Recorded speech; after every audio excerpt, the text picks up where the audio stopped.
Situação inicial. É um momento histórico de prosperidade num país acostumado a viver na merda. O clima é tropical desde sempre, mas hoje ele parece ainda mais quente e úmido do que antes. As roupas grudam nas pessoas que grudam no estofamento dos carros imóveis grudados no asfalto. Não há o que ou quem possa se mexer, nem jeito de fugir. Nunca tantos puderam tão pouco, e a força reprodutiva que isso tem fará deste verão o mais rico e abafado de toda a história.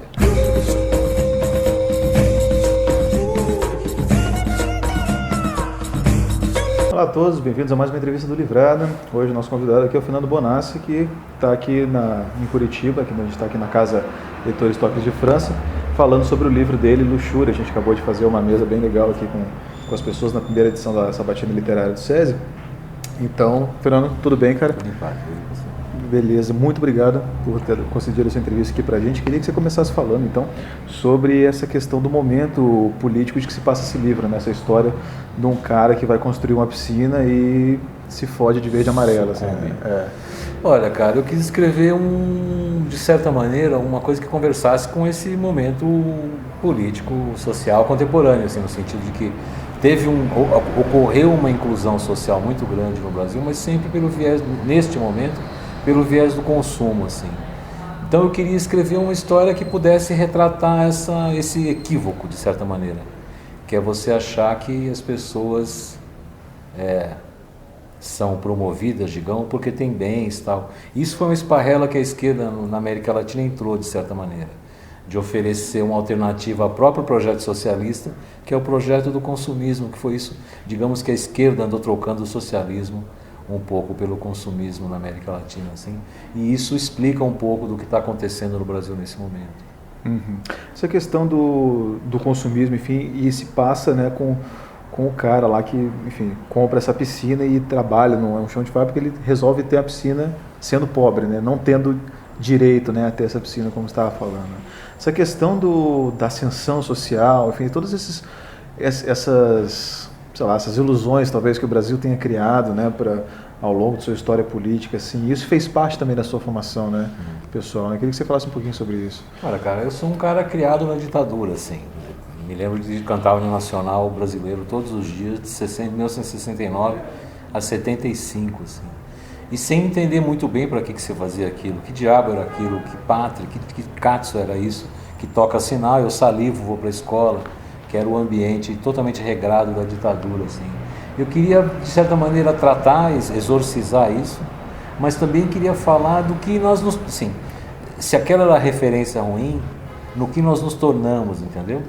Então, Luxúria, o título, não por acaso Luxúria, tem essa coisa de ser, digamos, a suprema, digamos, o desejo mais perverso desse cara de fazer isso, assim. Só podia dar errado num país como o Brasil que um pobre quisesse ter a ousadia de mudar de classe. Uma outra coisa que chama atenção nesse romance é o estilo dele, né? Além dos personagens não terem nomes, à exceção do cachorro, né, que é o único personagem que tem nome, o livro ele é cheio de passagens marcadas de intenções, né, de falas que não acontecem, ou se acontecem não são levadas em conta, né? O que os personagens realmente querem dizer em contraposição a como eles ao que de fato eles falam, né?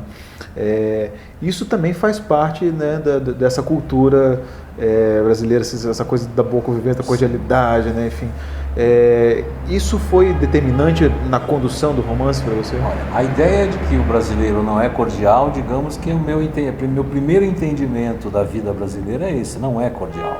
Essa cordialidade é absolutamente aparente, se é que existe. Então, aí tem uma coisa que a gente conversou, eu desculpo assim, então como é que parte importante do raconto era eu tentar concretizar no livro a ideia de que as pessoas diziam uma coisa e pensavam outra.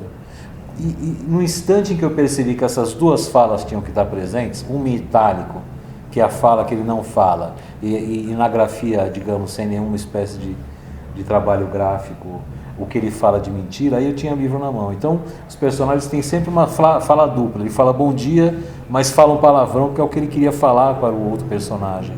E no fundo, esse sinal gráfico, quando eu entendi que tinha dois planos de diálogo, o livro estava na minha mão. Uhum.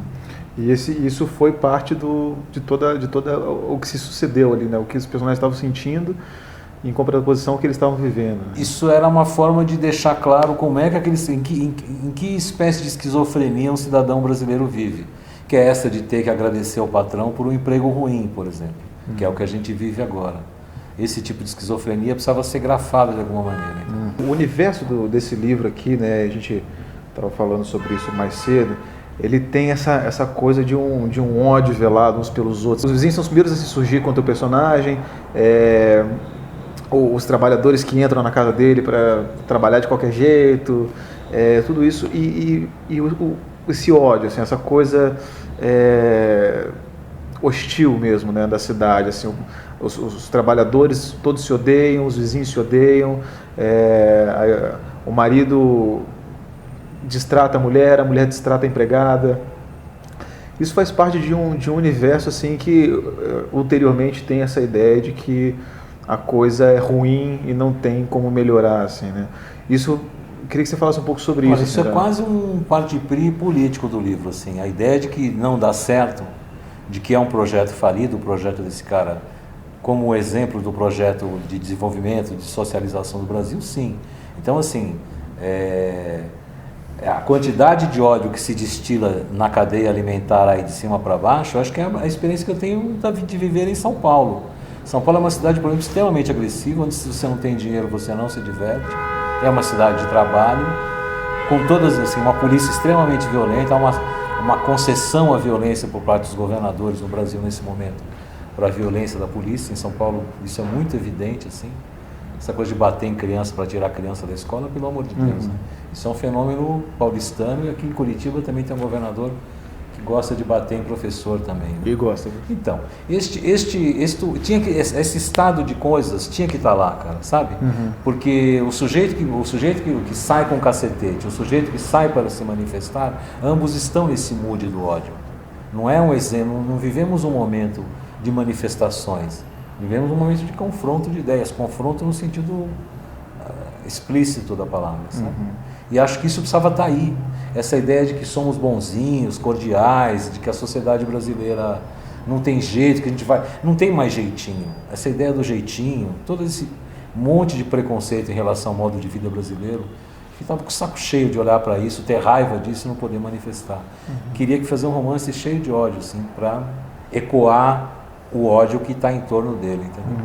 Você acha que esse romance ele tem um quê niilista nele, assim, ou é mais uma divulgação da falta de esperança? Eu acho que a gente fica, nós no Brasil, nos acostumamos tanto à praga da esperança, que qualquer um que não tenha a maldita da esperança é considerado niilista, entendeu?